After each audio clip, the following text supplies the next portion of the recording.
Alright, I've been looking it up and I still haven't found it, but someone famous said, guns don't kill people, people kill people. Today, gun control is a very, very controversial issue in the United States today. My purpose right now is to show the importance of gun control laws in the U.S. and give a little understanding of how the whole process works. Maybe I can give you a little understanding. For the last several decades, both the restriction and availability of firearms with the United States has been fought over.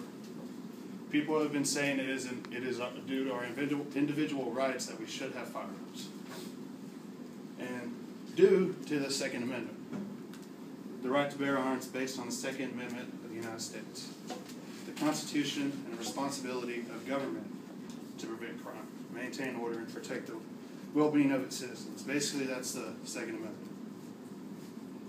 The history was, well, first off, the Second Amendment was a precursor to gun control. But gun control really didn't come into effect until after the Civil War. So in 1866, because, well, it was actually a very controversial issue as well then, because even though slaves were free, they still stated that black people should not be allowed to have guns. And that's where gun control came from.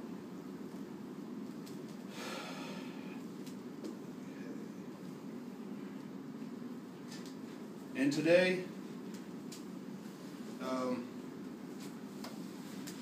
gun control in today's world is still probably the most controversial issue we have today.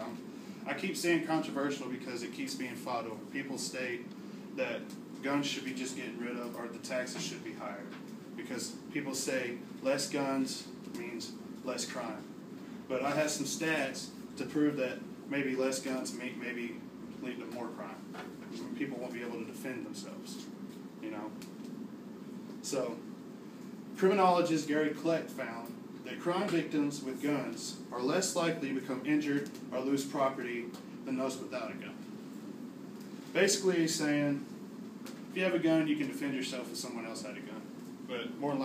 But on the other side of the spectrum, there's also found that if you have a gun, the person, the offended with the gun would more likely to shoot you, which is pretty bad. Nobody likes to be shot.